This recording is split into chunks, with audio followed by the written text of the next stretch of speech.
Salam sejahtera, saya Zainab Hisham merupakan pelajar sarjana dari UiTM Cawangan Kelantan.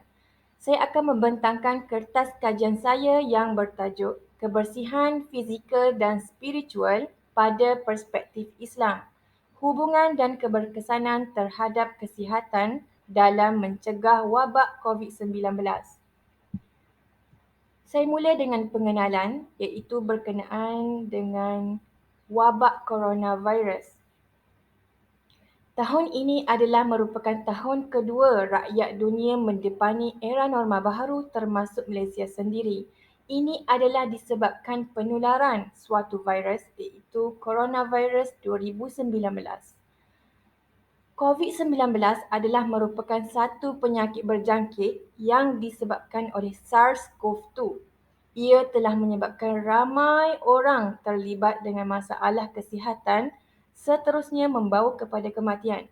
Oleh itu, WHO dan KKM telah memperkenalkan prosedur SOP iaitu 3W, Wash, Wear, Warn dan 3C iaitu Crowded Place, Confined Place dan Close Conversation. Langkah kawalan ini adalah amat berkait rapat dengan cara jangkitan coronavirus. Rentetan dari kes ini, masyarakat Muslim khususnya di Malaysia seringkali menghadapi isu berkait dengan ketidaktenteraman dan kecelaruan jiwa. Mereka merasa tertekan dan terkesan akibat keterbatasan pergerakan sosial, kesan daripada bebanan kerja yang mereka hadapi semakin bertambah dan semakin berat. Hal ini telah menimbulkan kesan negatif kepada fizikal dan mental mereka. Isu ini telah membawa kepada satu masalah besar berkaitan dengan kesihatan mental seperti kemurungan, keresahan, skizofrenia dan kecelaruan bipolar.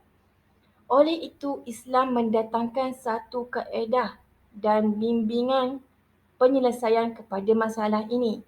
Ia adalah berkaitan dengan terapi psikospiritual yang mana ia mengikut satu kaedah pembersihan jiwa iaitu tazkiyatun nafs.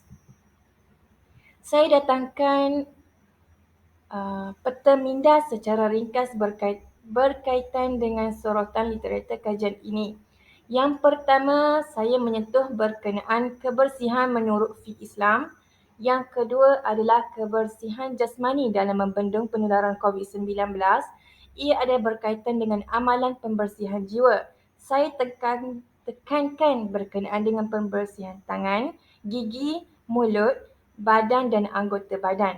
Yang ketiga, subtopik saya ada berkenaan dengan kebersihan rohani dalam membendung penularan COVID-19.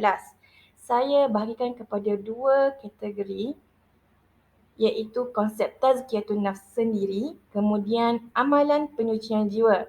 Di bawah amalan penyucian jiwa, saya bahagikan kepada dua jenis iaitu penyucian jiwa secara praktikal dan penyucian jiwa secara dalaman. Di bawah amalan penyucian jiwa secara praktikal, saya bahagikan kepada beberapa amalan iaitu wuduk, solat, puasa, zikir dan doa munajat. Manakala amalan penyucian jiwa secara dalaman, saya tekankan berkenaan dengan amalan sabar, syukur, tafakur, berfikiran positif, redha dan tawakal. Akhir sekali, subtopik saya berkenaan dengan hubung kait antara pembersihan jasmani dan penyucian jiwa. Subtopik yang pertama adalah berkenaan dengan kebersihan jasmani dalam membendung penularan COVID-19. Ia adalah berkaitan dengan amalan pembersihan fizikal, iaitu amalan yang pertama adalah pembersihan tangan. Amalan ini adalah amalan paling berkesan menurut WHO dalam mengurangkan penyebaran patogen dan mencegah jangkitan termasuk COVID-19. Amalan ini adalah merupakan salah satu sunnah Nabi SAW yang sangat utama dan ditekankan oleh Nabi sendiri. sebagaimana saranan SOP daripada WHO dan KKM, amalan ini termasuk salah satu sebahagiannya. Dalam masa yang sama, ia adalah merupakan satu terjemahan daripada ajaran Nabi sallallahu alaihi wasallam sendiri, yang mana setiap individu Muslim perlu hayati dan tekankan dalam kehidupan mereka. Rasulullah sallallahu alaihi wasallam sendiri memberi kondisi dan mengamalkan amalan ini dalam beberapa keadaan. Yang pertama adalah ketika wuduk, ketika bangun dari tidur, dan sebelum dan sesudah makan. Ini adalah berkaitan dengan efek pembersihan tangan kepada kesihatan kita. Yang pertama, ketika wuduk, bagi individu yang sentiasa mengamalkan amalan membasuh tangan ini, terutamanya ketika wuduk, dapat melindungi badan dan menghadkan perkembangan daripada kuman, termasuk coronavirus sendiri. Kemudian, dengan amalan wuduk ini, dengan melakukan cara yang betul sebagaimana cara yang Rasulullah sallallahu alaihi wasallam ajarkan, dapat menghalang daripada pelbagai penyakit. Kondisi yang kedua adalah ketika bangun dari tidur. Bagi individu yang konsisten mengamalkan amalan pembersihan tangan ini, dapat mengelakkan sebarang penyakit yang disebabkan oleh syaitan yang mana sentiasa bersama sewaktu kita tidur. Kemudian kondisi yang ketiga adalah ketika sebelum dan selepas makan, Rasulullah ajarkan kita amalan pembersihan tangan ini agar dapat mengurangi dan membunuh mikroorganism sendiri. Kemudian dapat menghilangkan kotoran bakteria yang berada di tapak tangan kita. Kemudian amalan yang kedua adalah berkaitan dengan pembersihan gigi dan mulut. Amalan ini amat bermanfaat dalam penjagaan kesihatan berkaitan dengan pergigian dan gusi. Ia dapat menghalang pertumbuhan bakteria yang dapat menyebabkan kaviti dan penyakit gusi serta karies gigi. Amalan yang ketiga adalah pembersihan badan dan anggota badan. Ia dapat mengelakkan daripada terkena najis atau kotoran pada tubuh badan, iaitu menggunakan air ketika mandi. Seterusnya, dengan mengamalkan amalan ini, ia adalah sekaligus dapat menjauhkan kita daripada pelbagai penyakit, dalam masa yang sama dapat menunaikan tuntutan agama sebagaimana syarak ajarkan. Seterusnya, subtopik yang kedua berkaitan dengan kebersihan rohani dalam membendung penularan COVID-19, iaitu yang pertama adalah berkaitan dengan konsep tazkiyatun nafs. Tazkiyah secara ringkas dari segi bahasa iaitu tumbuh dan membersihkan. Dalam konteks ahli tasawuf, iaitu tazkiyah ini merujuk kepada bersih daripada sifat keji dalam diri dan kezaliman lahiriah. Dalam erti kata lain, tazkiyatun nafs melibatkan dua proses, iaitu at-takhalli dan at-tahli. At-takhalli secara ringkas, ia adalah membersihkan diri kita dari sifat-sifat tercela yang mana dapat menghalang kita kepada hadrat Allah sebagaimana najis yang zahir, iaitu membuang sifat-sifat yang negatif, sifat-sifat yang tercela seperti pemarah, dengki, hasad dengki, ujub, takabur, merasa diri besar dan sebagainya. Kemudian at-tahalli adalah menghiasi jiwa dengan sifat-sifat mulia sebagaimana tuntutan Islam. Sebagai contoh, sifat sabar, tawakal, redha, baik hati dan sebagainya. Menurut At-Tusi, at-tahalli adalah termasuk dan diberikan kepada golongan yang khusus, iaitu golongan siddiqin, orang-orang yang jujur, orang-orang yang ikhlas kepada Allah Ta'ala.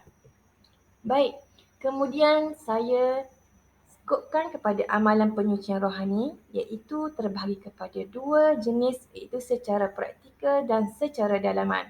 Secara praktikal, yang pertama adalah berkaitan dengan wuduk. Dengan amalan wuduk ini, ia dapat meredakan dan memadamkan emosi kemarahan seseorang. Seterusnya, dapat menjauhi diri daripada sifat-sifat negatif dan dalam masa yang sama dapat menahankan dari emosi marah. Seterusnya, dapat menjauhi daripada gangguan jin dan syaitan. Dalam masa yang sama, dijaga oleh malaikat.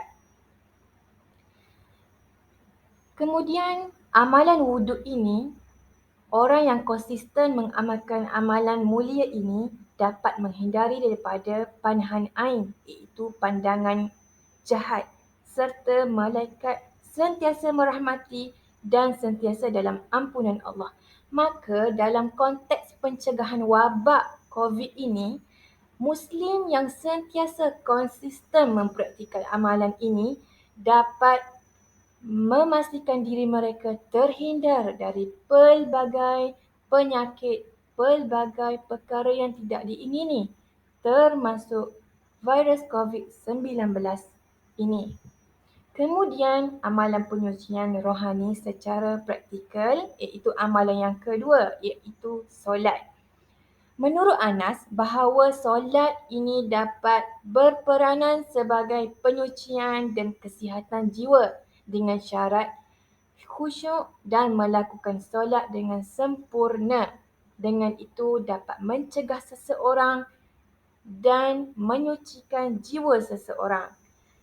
Kemudian menurut Zamanuddin, bahawa orang yang konsisten kemudian menjaga solat mereka, terutama solat subuh, dapat menjana kekuatan yang luar biasa kepada jiwa mereka, iaitu dapat kental dalam menghadapi pelbagai rintangan dalam kehidupan harian. Maka jelas di sini, Muslim yang konsisten menjaga dan memelihara solat, terutama solat subuh, dapat menguatkan jiwa dan rohani mereka dalam menghadapi pelbagai rintangan cabaran kehidupan. Maka COVID-19 ini adalah merupakan satu ujian, satu cabaran bagi seseorang. Maka orang yang kuat jiwanya, maka akan kuat dalam melawani dan membentengi COVID-19.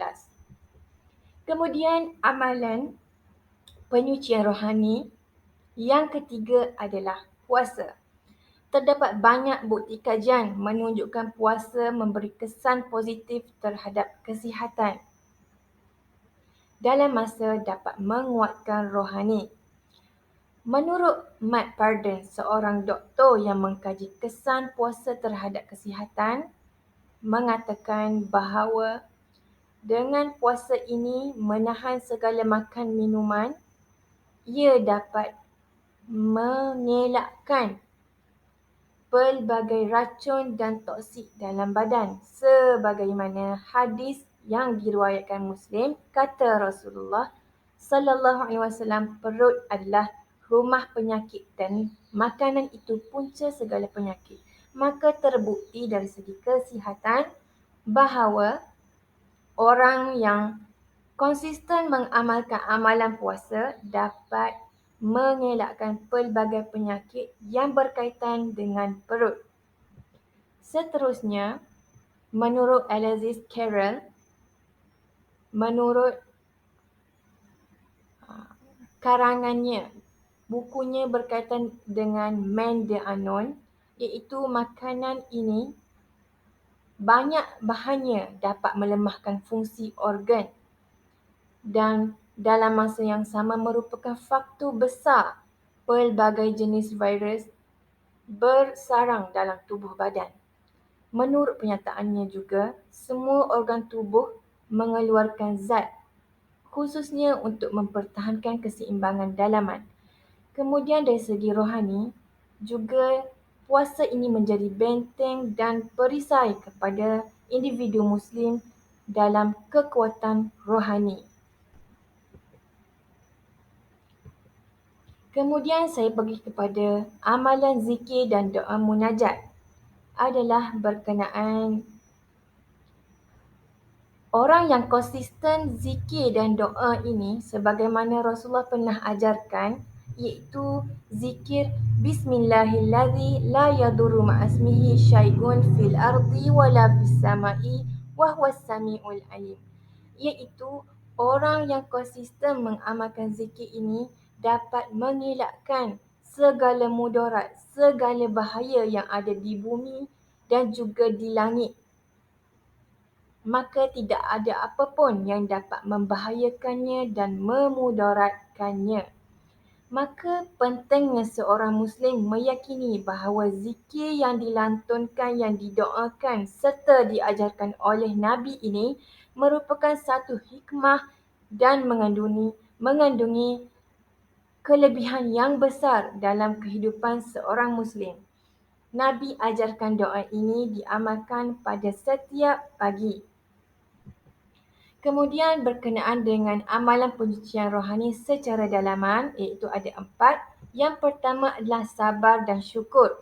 Sabar dan syukur ini adalah merupakan satu keterkaitan yang amat rapat yang berkait dengan nikmat dan cubaan. Setiap orang tidak akan terlepas dari nikmat dan cubaan dalam kehidupan mereka. Rasa syukur, pengucapan rasa syukur adalah satu perbuatan yang tuntutan daripada agama. Perbuatan ini adalah menuntut kesabaran.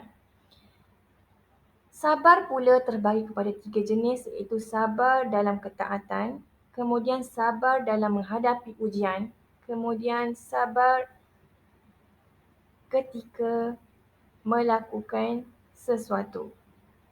Justeru dengan memahami makna hikmah musibah dapat memberi pemahaman kepada kita untuk kekuatan hati. Dengan itu, Muslim akan terbimbing dengan lebih kuat, terbimbing untuk lebih menerima keadaan dengan sabar dan kuat dalam menghadapi pelbagai rintangan termasuk cubaan menghadapi wabak COVID-19.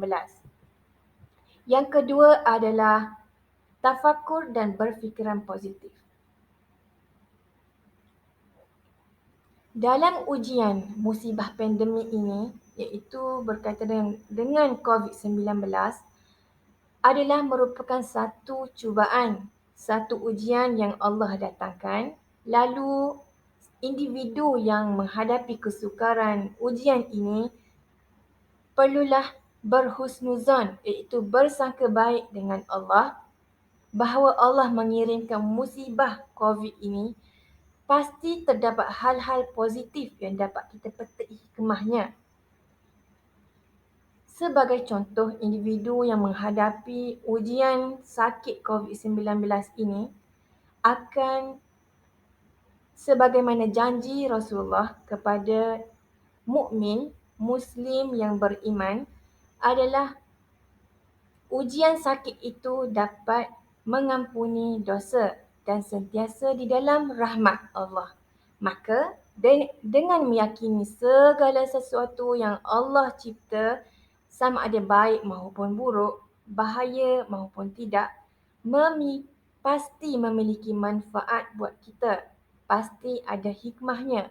Dengan berfikiran dan bersifat demikian, jiwa dan hati akan menjadi tenteram dan bahagia dengan segala aturan dan rencana Allah. Seterusnya adalah sifat redha. Ia dapat memupuk rohani kita dan menguatkan dalaman kita. Menurut Ahmad, bahawa ujian penularan wabak ini adalah merupakan satu ujian, satu azab buat manusia. Namun di sisi orang yang beriman, Muslim dan mukmin perlu menganggap ini adalah sebagai rahmat buat mereka dalam menghadapi dengan penuh muhasabah dan kesabaran. Menurut Imam Ibn Hajar, setiap Muslim seharusnya mengimani bahawa wabak yang melanda ini adalah ketentuan daripada Allah Dengan itu mereka mampu untuk mengawal diri mereka di rumah, bersabar atas segala ujian yang menimpa, serta meyakini bahawa tidak ada sesuatu pun yang berlaku melainkan atas ketentuan Allah. Dengan itu dapat memupuk sifat redha dalam diri mereka. Dengan itu jiwa dan rohani mereka akan kuat dalam menghadapi ujian wabak COVID-19 ini. Seterusnya adalah sifat tawakal. Sifat tawakal ini dapat diaplikasikan dalam menghadapi wabak COVID-19 adalah dengan meyakini bahawa segala musibah adalah datang dari Allah. Imam Bukhari mentafsirkan musibah yang Allah berikan ini adalah bertujuan sebagai pembersihan dosa agar nanti ketika pertemuan dengan Allah di akhirat, Muslim dan mukmin yang mengimani tadi berada dalam keadaan yang bersih dan suci daripada sebarang dosa. Dengan memahami hikmah musibah wabak COVID ini adalah merupakan satu penyucian jiwa dari dosa untuk menggerakkan diri untuk menyucikan diri, bertaubat dan semakin mendekatkan diri kepada Allah. Dengan itu, iman akan meningkat, takwa akan meningkat sehingga hati mudah untuk redha dan menerima segala ketentuan Allah. Dengan itu, ia telah mengamalkan sifat tawakal dalam diri mereka. Dengan sifat tawakal ini akan membentuk rohani dan dalaman jiwa mereka yang kuat dan tabah, terutama dalam menghadapi ujian COVID-19 ini. Baik, kesimpulan keseluruhan daripada kajian saya ini ringkasnya adalah penjagaan kebersihan diri sama ada aspek rohani maupun jasmani amat Islam tuntutkan kepada setiap Muslim. Berdasarkan kajian lepas bahawa pembersihan jasmani dan rohani saling berkait rapat. Tidak boleh memisahkan salah satu antara lain kerana ia dapat melengkapkan aspek kebersihan individu Muslim dalam konteks sebagai hamba Allah Ta'ala. Dengan penerapan konsep tazkiyatun nafs iaitu pembersihan jiwa akan mendorong seseorang Muslim dan mukmin menjadi hamba yang sejati dalam pengabdian kepada Allah. Dengan itu dirinya akan terpelihara, terselamat dan sejahtera dari segala mara bahaya ancaman buruk termasuk bala wabak COVID-19. Sekian, terima kasih dari saya.